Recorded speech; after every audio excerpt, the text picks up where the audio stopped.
Success, it has been said, is not the absence of failure, but going from failure to failure without any loss of enthusiasm. My name is BJ Gramillion, and I am the host of the Rush to Fail podcast. This podcast was created to highlight and learn from others who have turned their failures into success in hopes that it will both inspire and encourage others to push through their trials and to not be afraid of short-term failure. Our mantra on this show is to fail often, fail forward, and rush to fail. And today I have Mike Hambright with us. And funny enough, I realized this right before the show. Mike was my very first podcast that I came on, actually. So that was I think it was, probably 5-6 years ago, maybe 4 years ago. I don't know. Time's crazy. But you definitely were. And I remember the day that I was going on your podcast, I was so nervous. And I was like, getting prepared for it. And I did all these notes. I'm like, I don't know what he's going to ask me. I don't know how this works. I don't know how this goes. And I was so nervous. But Mike always does a good job of, putting people at ease. And, he's obviously very good at what he does. And I think before the show, you were mentioning that you have done podcasts. You are like one of the pioneers. So first of all, obviously, I want to introduce you and give a little bit of background and context, and I want to get into this. But Mike, he has started and built a real estate empire. He's also built an incredible network. So he is the owner of InvestorFuel, and he has also branched out, started multiple companies that we'll get into here in a little bit. I'll have him kind of fill in all the companies. He has his hands in a lot of different things, but he's currently at his ranch right now in Texas. He currently has a ranch on over 100 acres, and I'm sure that we'll get into that as well. But just a really cool guy, amazing experience. He's one of the legends in the industry. Everyone knows Mike Hambright. If you're in real estate investing, I promise you, you will know his name. He's a great dude. And so thanks for taking the time to come on with us, Mike. Yeah, excited to be here. And I didn't realize that I was the first podcast you're on. So that's pretty cool. You got me hooked. Yeah, that was a really cool experience. I think it was only like a 30-minute, but after that I was like, you know what? That was kind of fun. Like I didn't mind it as much. And so, planted the seed, obviously. So, and you guys were actually, going back again, they were the second mastermind. Mike runs a mastermind. And we went first to 7-figure flipping. I got introduced to the mastermind world. We were hooked on that. And, then came over to Mike's group and just got a ton of value, met incredible investors, and he's still running that today. So you've done a lot for my business. And so I want to thank you obviously for all the things you've done for me, all the connections that you made over the years as well. And so it's fun to see that you're doing well and still going strong. So you too, man. Excited to see where we go from here, right?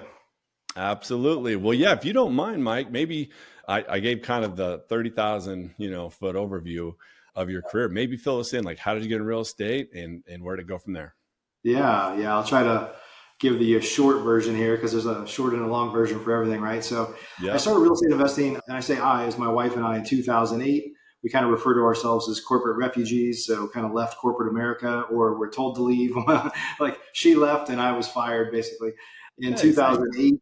And that was the beginning of, I guess, what has it been? 16, more like almost coming up on 17 years run of what we've done, and, had no idea what we were doing at the time. And I think when you talk to folks like me that have been around for a long time or even longer, a lot of times it seems like there was a plan. And I would definitely like to say that I am much more of a planner now, but certainly everything that's kind of happened, nobody could have kind of ever guessed that. Right. And so it just was evolution that happened over time. And so for the first several years, we were just real estate investors, typically flipping, 60, 70 houses a year in the Dallas market, mostly rehabbing or wholesaling. Even back 2009 and 10, I was really heavy into the wholesale. We didn't really call it that. I mean, we had different names for it, but that's a pretty common strategy today. And that's something that we were doing a lot of back then.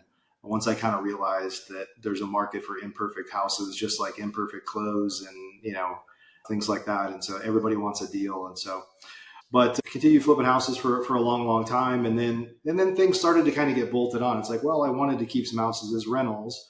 So now we have a rental company and we're building up a portfolio. And then a couple people keep asking me if I can help them get started or help them do deals. And so then I started coaching. And it's just like, if you kind of imagine this path, there just came these forks in the road where we're like, yeah, I could, sure, I could do that. And, I think in hindsight, there's a lot of things that we tried and stopped doing too, or, punched us in the mouth and we're like, okay, don't do that again. Right. So it's not like everything I ever did, we're still doing. There were just things that we tried. And if we liked it or it worked, then we maybe did more of it. And if we didn't like it or it didn't work, then we did less of it. Right. And that just evolved, over the course of, I guess, 16 years to the point to where I was doing a lot of coaching, a lot of new real estate investor coaching.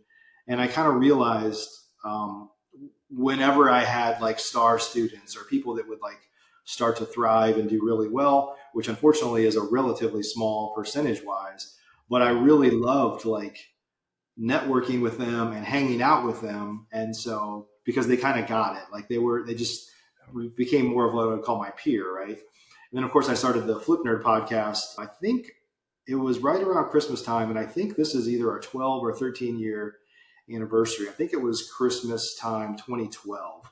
And at the time I was like number 6 or 7 real estate podcasts on the planet. Right. So there were Matt Theriault, Joe McCall, Jason Hartman, a few others out there that had podcasts, but it was a new medium. And of course, social media wasn't what it is today. And even masterminds weren't really around that much at all. Like that was a fairly rare thing. So podcasting became like this, I've always been this like master networker. Like I've always been hosting events or bringing people together. And that was a way for me to network with people kind of from afar. And so it's like, we don't have to get on a plane and chat or run into each other at some other sort of like national conference. Like we can chat and get to know each other right now. And then, when I realized like, hey, there's a marketplace for what we call a mastermind now, is with peers, like people that are like at a pro level. And by the way, at that point, I've already done a few hundred interview style podcasts like this with, lots of people that today or people that have come and gone or whatever. It's like I had this pool of people that I could go back to and say, hey, I'm starting this group. Like, I'd love for you to be a part of it. And so that was kind of the beginning of me being able to create a networking community that wasn't like the coaching is fine, but it's like I'm the one pouring into everybody, right? And like everybody's looking at me to be the guy because I was effectively the tallest midget in the room, right? And I want to surround myself with people that have done way more than me and learn from them and connect them with each other and stuff. And so that was the beginning of the mastermind. And then, about 5 years ago, we started leaning heavily into doing large multifamily syndications, which we've done a bunch of that now. Of course, that's been slow during this downturn in the market as well.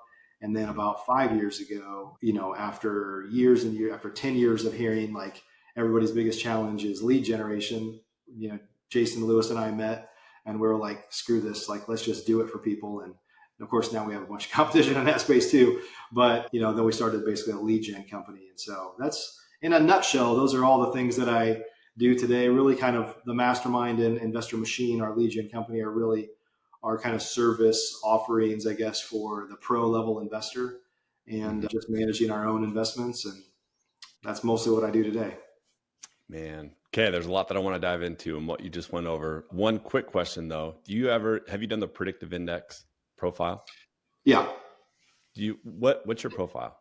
So I've taken it twice. So one time I came back as a maverick, one I came back as a captain. So probably tend to be more of the captain profile. I think as you age, like as I age, I can feel that I get more detail oriented than I was in the past, which is certainly not like a specialist or somebody else that's like super detail oriented.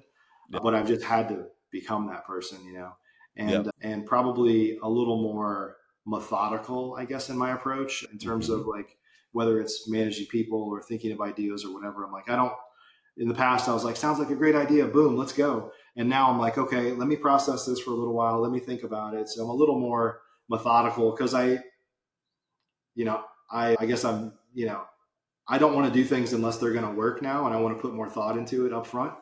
And so now sometimes people say like, well, sometimes it's easy to make it look simple, but I can promise you it's been super hard, right?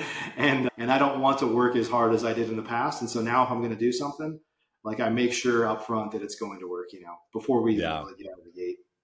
Man, that's so interesting. Yeah, because I was going to say you're probably a maverick or a venturer because you really are, someone that is like a pioneer in a lot of ways. Like you have you've been on the front end of a lot of things that have not been tried before. The fact that you were doing a podcast before that was ever a big thing, and social media and all those kind of things way ahead of time, right? Like years ahead, which is very cool. Speaks a lot to, like your vision ability to see kind of in the future of, what's next, what's around the corner.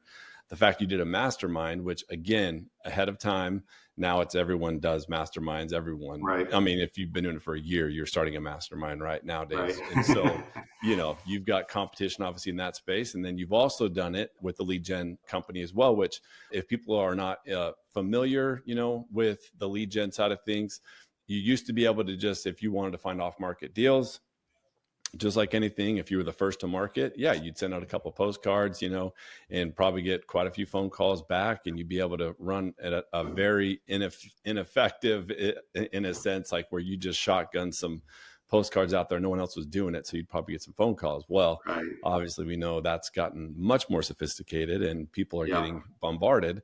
So you need someone that is a precision, that's incredibly detailed, focused. You have to have laser vision, and you have to have pinpoint accuracy now, because it costs so much more money, and you have to be just so much more dialed in your market and know when to send, what to send, how to send.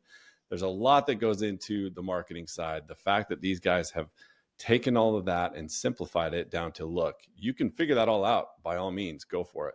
But you could also just pay us, and we're, going to be way ahead of you already. And it's going to save you a lot of time and headache and energy. And I feel like that's kind of what you've done also with your InvestorFuel, with the, mastermind as well.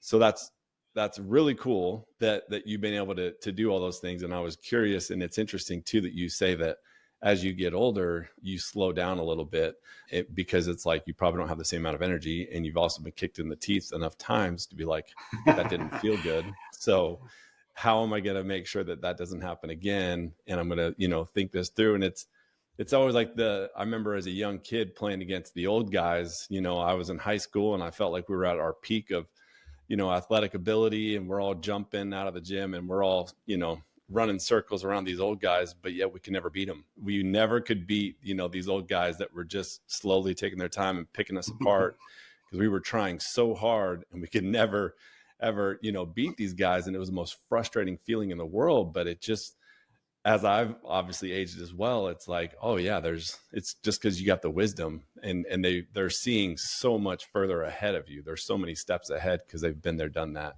Yeah, I think some of it is, I wouldn't say that I still probably work harder than ever right now. And I work harder than probably what most people think I do. But the reality is like, you get to a point in your career. Hopefully everybody gets to this point, and where you're just like, there's a lot of stuff I could do. Like, what do I want to do? And there's definitely things. And just having been around for so long and networked as much as I have, like, there are opportunities everywhere. And for me, like, I know those are also shiny objects, right? And so I'm trying to be less attracted to shiny objects, unless they're very kind of on strategy with where I want to go from here. So, and it's just things like, I know you have a whole herd of kids. We just have one. Like, our son's 17. He's going to be off to college or school next year. He's a senior in high school. And we're just, we're blessed to have worked really hard and done well enough to where we just don't have to work that hard anymore. But I'm never going to be the guy that's like not working. Like, I don't know how to not work. I'm hobbling around on one leg, like making shit happen because I just had this surgery I told you about. So it's like, I'm not the type of guy that I don't want to retire, but I just want to spend my time doing what I want to do. And so I'm just very strategic about it now, or I try to be. And I promise you, there's like stuff, popping out of the woods at me all the time. Like, hey, what about this? What about this? And so I'm trying to be very strategic in what I do.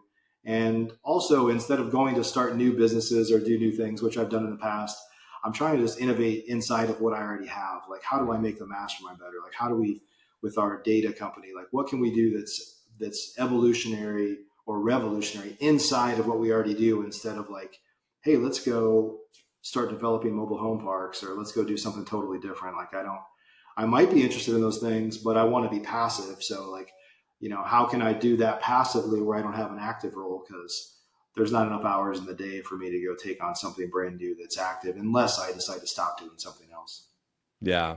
Something else that I've learned now more than ever to, again, I'm always slower to figure things out than you are. I feel like you're No, always dude, I doing promise that. you. I mean, I have lots of arrow wounds in my back. I promise you Sure, that because there's been and lots of you hard should. lessons learned over the years. Well, and that's the thing is because you're also on the very front lines. Like a lot of what you're doing, you're pioneering things. So you would expect that, yeah, you're going to come and you're going to face things that no one else knows even the answer to, because they're like, well, I've never done it before, because you're kind of one of the first ones, to do something like that. And so one of the things that I picked up on, and this was way back, 5 years ago, you were using VAs. And I feel like VAs now are like pretty commonplace. Like now we use them quite a bit more in our operation as well. But I didn't adopt it for a long time because I always felt like, oh man, you can get so much more done if someone is here local and they're in the office and all Yeah. that kind of stuff. But you figured that out a long time ago, I feel like. How were you able to, I guess, figure that out so quickly? And like, how has that looked for your business? Like, and how many VAs do you currently use, because I'm curious what that looks like. Yeah. So across all of our businesses, I mean, we probably have about 60 or 70 virtual team members now.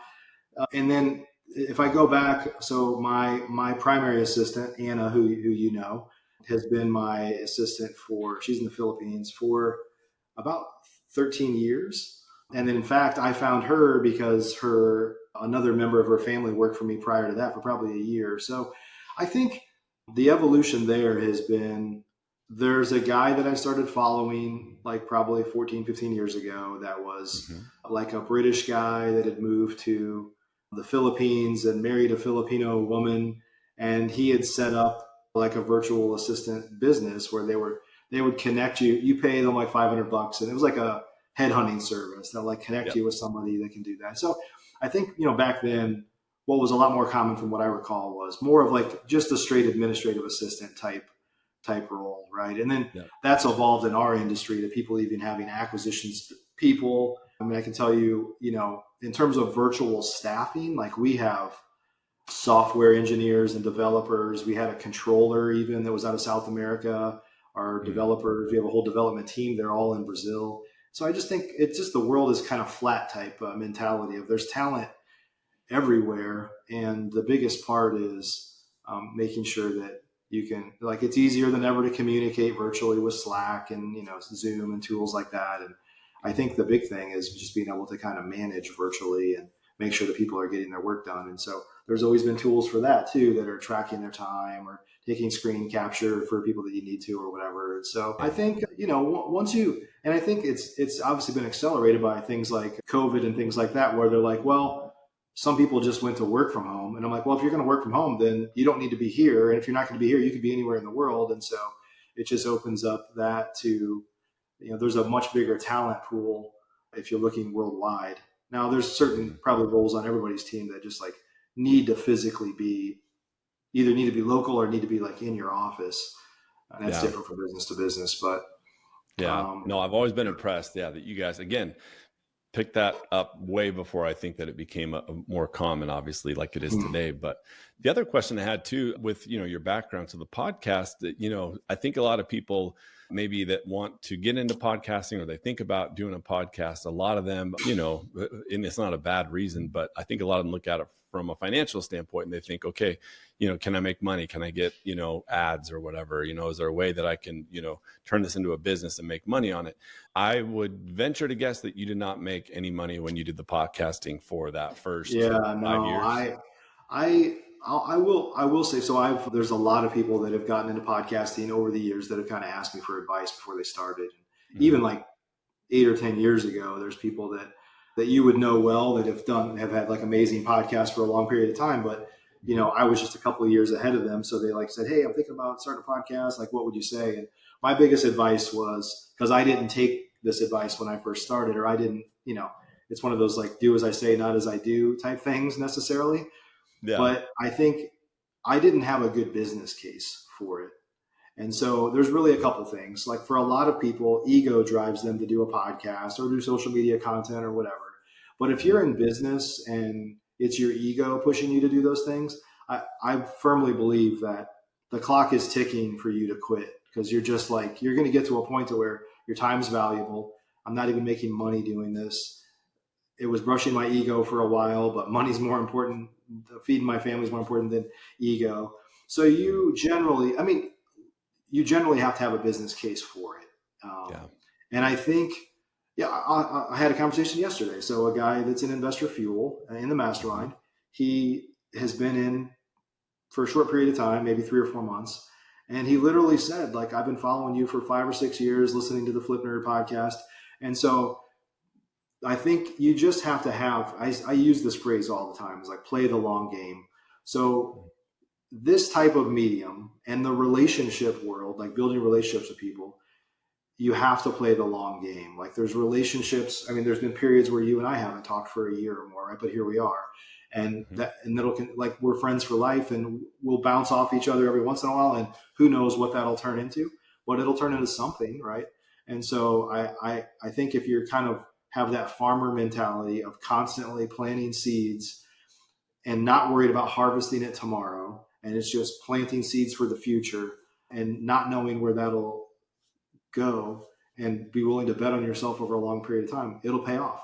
Now, I do think you should be a little more methodical about it, like intentionally. I mean, I think you would agree with this, even though we don't talk for long periods of time. I send you a text every once in a while. I'm checking in to see how you're doing. You're on my email list. Like, I don't take that for granted that somebody I met years ago, I could just call them up anytime. Like, we're putting a lot of effort into building relationships here. And that's kind of how I've always been. And so, you want to be methodical about a podcast if you start it, or social media, or anything you do, is like, this isn't like Google pay-per-click or Facebook ads. This is not paid advertising where you're going to get direct response and probably immediately once you turn it on. This is like truly the long game, Totally agree. And it's so interesting because, unlike you, I probably did not necessarily have like a perfect idea of like the direction it was going to take me. Yeah. But after doing it for a while, I quickly realized, okay, this is my golf. I don't golf, right? And it just takes too much time, and I'm impatient. I'm not good at it and whatever. So, but a lot of people do, and that's how they get their relationships. And so I realized quickly, like, man, I'm having some of the best conversations for 45 minutes, with some of the, smartest people that I know. And it's just been this incredible experience. So again, like, to your point, I love the fact that you were so intentional with it. And I did not realize that it was because of the podcast. You made all those contacts and relationships. You were forced to reach out, find people, and then you turned that into, your mastermind, which then the mastermind introduced you to some incredible people, opened up some doors. Jason Lewis, I imagine, came from he joined InvestorFuel, and then we became business partners. And there's other things, like I'm a GP in literally hundreds of millions of dollars of multifamily deals from somebody that I met at InvestorFuel, and another guy that used to be my competitor as a wholesaler in my market. I mean, and so you just never know, where these things are, where relationships will take you, right? And as entrepreneurs, especially in the real estate space, we're all out there pivoting different directions anyway. So if you put good out in the world, I think those things come back around, and you won't know when and where it's going to happen, but it will happen. Yeah. And I will, give a shout out to Mike, because it's funny. There's multiple times where, he'll text me and I'll just assume that it's his VA, or it's, someone else, one of his assistants, or a bot or whatever. These guys are smart, when it comes to the marketing side of things. And he's like, no, that's me. Like, I purposely do spend time every single, I don't know. What does that look like for you? Like, how often are you reaching out to people? I'm very curious, like how intentional are you? It depends on the person, right? And so this is going to sound contrived, and it is, but like on some level, it's like, if you just want to naturally follow up with people, you're probably going to be inconsistent. But we have, I've built tools out where we have like a pipeline that's just like my network of people that I want to check with. And we have a very methodical approach. I don't know anybody else that does anything like this, just to treat you almost like you're in a sales pipeline, but I'm just following up, and I'm making sure that even if it's just saying, hi, how's everything going? Or it's like, hey, can we jump on a call and chat? Because I've got some thoughts. And so, I think, and of course, there's people that are on my email list too, and we send out millions of emails, like a month even. So we send out, those are, I honestly, up until relatively recently, I wrote most of my emails. Now we have people doing copy and stuff, and I still have a heavy hand in it, but I don't write all my own emails. But for you and anybody that's getting like personalized stuff that looks like it's coming from me, it probably is literally me. It's coming from me. And so Yeah, a lot of people are like, "Is this Anna?" I was like, "No, this is Mike." Yeah, no, because I think most people in your position, to your point of, not wanting to retire and enjoying what you do and working continuously. Yeah, most people in your shoes would probably be mailing it in a lot of ways and just being like, look, I'm set. I've obviously got hundreds of millions of dollars in real estate that I'm a, partner are in, and I've got great cash flow and all this other things that, coming in, but you've kind of got this appetite to continually improve and do better and do and to tinker, it sounds like, with your businesses and always find ways to improve, which I really appreciate, because I think that keeps you young too, right? Where you're keeping your mind moving all the time and actively engaged. And I don't know, there's a lot of just nuggets I take away from just watching you. Yeah, no, I just kind of say, because my wife, who's been very involved in all of our businesses all this time, we're kind of like trying to retire her, and she's somewhere between, I want to not do this anymore, and like, well, what am I supposed to do now? So but she has tons of hobbies like outside of the business, and my hobby is solving business problems. And so this is like my Sudoku. She has bonsai trees, really into photography, like does all sorts of like, cool hobbies. And mine is just more business and trying to solve problems. I love that. Okay. So I'm curious, you've got, 15 plus years of experience in the real estate industry. And so obviously it hasn't all been roses. You're not where you're at because everything went linear and perfect and, went in a direct line upwards. So what would you say are, one or two kind of horror stories that you always think back on of like, man, I'm never going to do that again? Like, what were some big mistakes that you made along the way that you encourage people obviously not to make? Yeah, that's interesting. I think I have tons of mistakes, right? And I think I'll give like a general kind of, I guess, some wisdom, not necessarily a specific thing, but I think it's important to be very intentional about kind of where you're going. I think it's easy in real estate to just be this, especially early on, to be like the hustler, or just like, I'm just finding ways to make deals work. And I talked to a guy in our group yesterday, and he's kind of at that stage. And the thing is he makes a lot of money from doing it. It's just like, well, yeah, I'm going to drive 2 hours away and flip a house out in this town I've never been to. And I'm going to do a luxury lake house, like an hour and a half the other direction. And I'm going to, double the size of this house by adding on. And there's a lot of cowboy type stuff in our industry of people just hustling and figuring out a way to make it happen. And there's nothing wrong with that. But at some point it's hard to scale that, because it's probably all you that are making those things. So I think, you really have to surround yourself with a good team that allows you to pull out of the day to day, because most of us don't get in this business to be a lifelong hustler. Like, as we kind of say, like, hustle is a season, it's not a strategy. So just be very methodical in where you're going. And I do think we're about to host out here at my ranch, 25 annual planning process for our members. And I'm very big on kind of planning, of making sure that you know what you're trying to accomplish, because this business is relatively easy. You have to make some assumptions, but it's relatively easy to kind of reverse engineer. Like, if I want to make this amount of money, it's like, well, what knowledge do I have? I know my average margins based on what exit strategy I use and my exit strategy mix. And I know how much it costs me in advertising to get a deal ultimately. And it's just like, okay, well, advertise enough to hit a number of deals to hit how much money you want to make. And then you have to obviously put thought into the team. Like, do I have the resources to take that many calls or go on that many appointments, make that many offers, follow up that much? And it really is as simple as that. It's definitely a little bit of an academic view, but I think there's a bunch of people that are just going year to year, and they're just like, I just generally want to do better than I did last year. And they're just kind of making it up as they go along. And I think this is an easy business to reverse engineer. So then the next problem is a lot of us in our industry, because we're the boss, like, it's easy to hide from accountability, right? And so that's one of the things that we do inside of our mastermind is we have accountability calls. Like, we know what your goals are. And whenever we meet with you, we're like, where are you at? What are you stuck on? How can we help? How do you get forward? And I think that people need, whether it's a partner or a spouse or a mastermind or a coach or a mentor, like somebody that helps hold you accountable to those things. Yeah. Because if you structure it right, if you do the activities, you will get the result that you want. Yeah, absolutely. But you have to monitor that whole pipeline, right? Yep.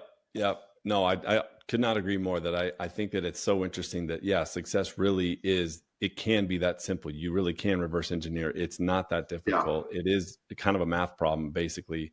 Right. That if people take the time to just think it through, yeah, you can actually hit those goals. It's just math.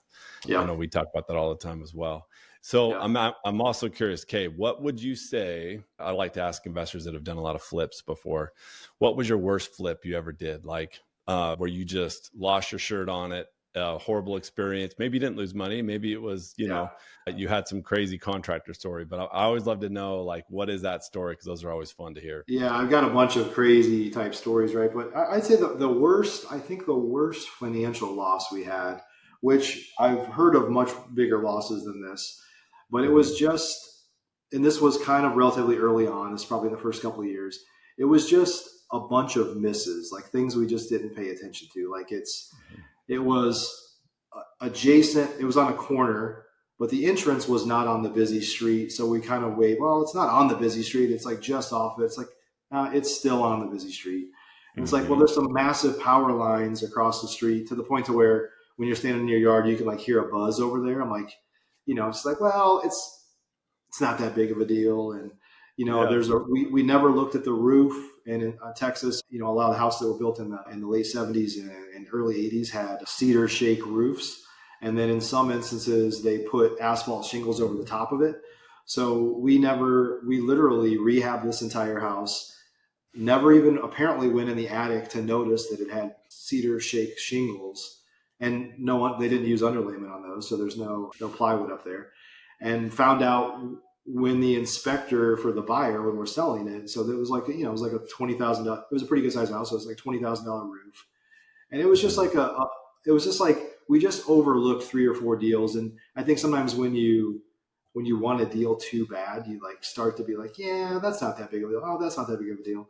And they all add up together and they make it a big deal, And so I think that's a lot of real estate investors can probably identify with that story. Is you wanted a deal so bad, or you needed one more deal that month, or whatever. You fell in love with the deal somehow, but you overlooked stuff that is going to come back to bite you. And in hindsight, it's so obvious, right? But at the time, it was like not a big deal. Or you rely too much on an acquisitions person to miss those things because they want a deal so bad because you've been, beating them up like, hey man, you better get another deal this month or whatever, where they overlook stuff. And then you didn't, go out and double check it or whatever. And you trusted all their numbers and, it's the plight of the real estate investor, but just overlooking things that are ultimately important. It is. And I think that it's in every like real estate investor's DNA. I feel like, most people that, are, let's say your engineer type brain, they'll never get into house flipping just because they'll never pull the trigger because they can analyze everything and be like, nothing, nope, doesn't work. Then you got the maverick that's like, oh, we'll figure it out. We'll make that work. No big deal. I can get around that. I can look past that. And so it's just in our DNA. And that's why it's funny you share that story, because it is probably the most common story of what you just explained. It's funny that you say that, because we make this joke about my wife, Lindsay, so she's very methodical. She really has been our integrator. We haven't called her that, but that's the role she's always played. She is the analytical one, and we both have finance degrees, but she's like super analytical, and I'm more of the maverick style finance guy.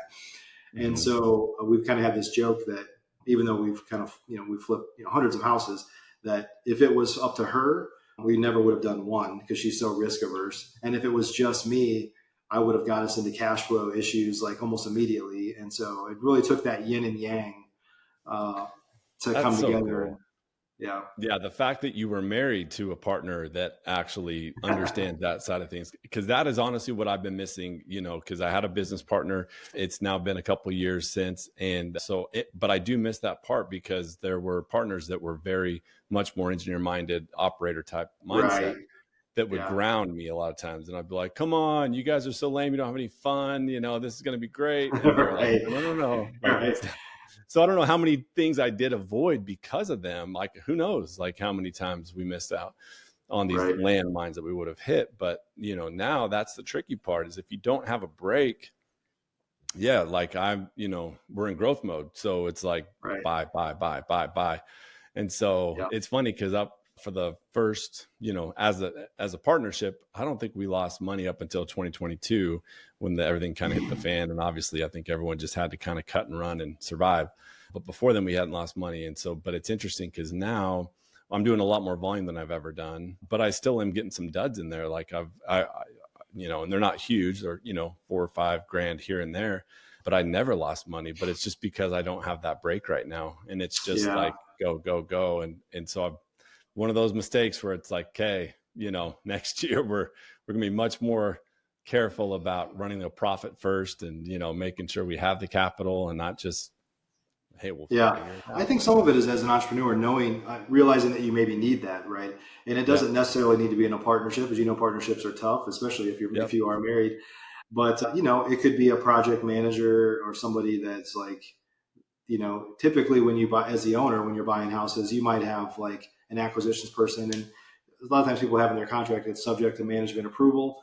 But if you're like me or you're usually just like, I just want to make sure the numbers appear to work, but I'm not necessarily going out and getting bids on work, right? And so it could be that if you know that you're making some bad decisions there, it's like just insert somebody. It doesn't need to be a partner. It could be a project manager or some analytical person to essentially your underwriter. Like, hey, they're going to go use a magnifying glass and make sure that we know what we're doing here and don't get into any trouble. Because another thing that's pretty common right now, I don't love this, but you could acquire houses and have somebody go look at it and then go back to the seller, and you might have to retrade or renegotiate the deal if you miss stuff, Mm-hmm. Yeah. I mean, you hit on it's who, not how. And that is another great book that really changed my life, where it was like, I don't need to figure everything out. Like I'm good at probably 2 things, maybe 3, and I'm really good at those, and that's it. And I know I'm not good at everything else, especially when it comes to the operations side of things. I'm just not. So who do I know that is? Hire that person, stick them in place, and then have them, figure that out for you. Sure. So much easier to run a business that way once you kind of figure out you're not Superman.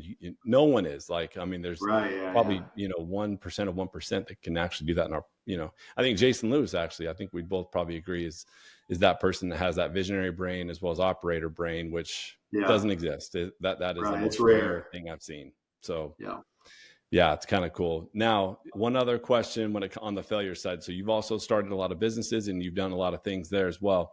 On the business side, have you had any experiences that you're like, man, that was a bonehead decision that, went pretty bad, but I was able to obviously pivot and not do that again? I'm curious if you've had any nightmare stories in business. For overall business? Mm-hmm. Yeah, I mean, I'll say like nothing that I don't know that we've like shut anything down that we had that wasn't like at the early stages where it just made sense. But we definitely have had, some of our even larger businesses now, definitely some painful mistakes, like especially over the past couple of years is, like you just feel like the market's never going to change. And then it does. And I've been in the business long enough to have been through some market cycles. So I kind of know, but it's weird. This last market cycle, the downshift, it's like, I have a friend that's a pretty smart financial guy. And we used to like get together, and I'm talking like 8 years ago, and talk about like, when do you think the downturn is going to happen? Mm-hmm. And like for years we would talk about it, and then it got to the point where it doesn't feel like it's happening. So it's almost like I just said, it's never happening. Like, screw it. Like, let's just keep going. And so I think is just having, I guess from a business standpoint, it's just having the right people in place. Yeah. And maybe even in like really key roles, like this is something that's hard, especially if you're a startup or a smaller business, is having some redundancy. Because sometimes, and I see it for people that I kind of coach or people that are in the mastermind, is sometimes they're flying high and they have like a key person that runs a lot of the acquisitions or something like that either leaves, goes out on their own, gets sick, dies, like whatever. And if your business is so fragile that you lose one person and you're out of business or on the cusp of it, it's just not good, right? And I think that's ultimately, I talk about this a lot, that's the case for scaling your business. It's not to necessarily make more money. It's just the larger business you have, presumably the more resources you have to hire a bigger team to help you create a bigger moat, right? So that if you have one bad year, you do one bad deal, you're not like out of business, right? And so I think a lot of people operate at that level where they have a bad month or two and they're like slashing expenses and firing people, pulling back on lead gen. And like, I think the key is build a business that has a much wider moat than that you can weather the storm for at least 3 or 4 like really bad months and not have to change your business model. Because if you start pulling those levers, like firing people or slashing advertising, which it's easy for me because we do lead gen for people to believe this, but I believe this to my core is like the last expense you should ever cut is marketing, because it doesn't affect you now. It affects you 3, 6, 12 months from now, because the way that our sales pipelines work is like you'll cut it and you won't feel the pain. You're like, oh, I should have cut it a long time ago. It's like the pain is yet to come and you're going to feel it.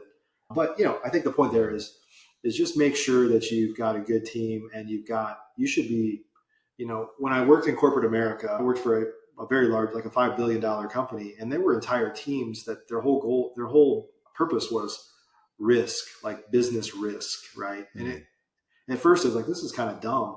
But when you see something bad happen and you're like, the risk, like if you had a risk component to your team of analyzing risk, it's like, just go through your whole team. If something happened to that guy, what would I do? If something happened from if we had a deal where we lost 50 grand on, what would we do? It's just almost having these plans of like, if the fire starts, what lever do I pull, or what am I going to do if something bad happens? And I think a lot of us operate our businesses and assume that nothing bad is going to happen. Man, yeah, there's a ton of wisdom right there. And I think the big takeaway, for me is obviously build that moat, so that you have a cushion, because the storm's going to come and you got to be ready for it. But then also, the key employee, I've definitely been in positions, in my business, especially when you're starting off a new business and you have a small team, you have to be so careful to find a way to, as quickly as possible, build out those standard operating procedures and all those things, so that you could get to a point where you're not relying on 1 or 2 people, that if they go, you're done. It could set you back, 6 months, until you figure it out or put you out of business. So yeah, that has definitely, been some pain points, that we've had to learn the hard way as well. So appreciate you sharing that. So Mike, really appreciate you coming on. Can't thank you enough. It's always good to catch up with you, and love all the success that you've had. So really appreciate you coming on. I want to thank everyone for taking the time to listen to this podcast. It's the best part of my week. I love learning from others' failures, and let's be honest, failures are way more enjoyable when you're not the one experiencing them in the moment. If you or someone you know has a story or experience to share, we would love to have you on the show. And please do not forget to like and share this podcast with anyone you feel would get value from the experiences shared on this show. Until the next show, remember to fail fast and fail often. Thanks for listening to the Rush to Fail podcast.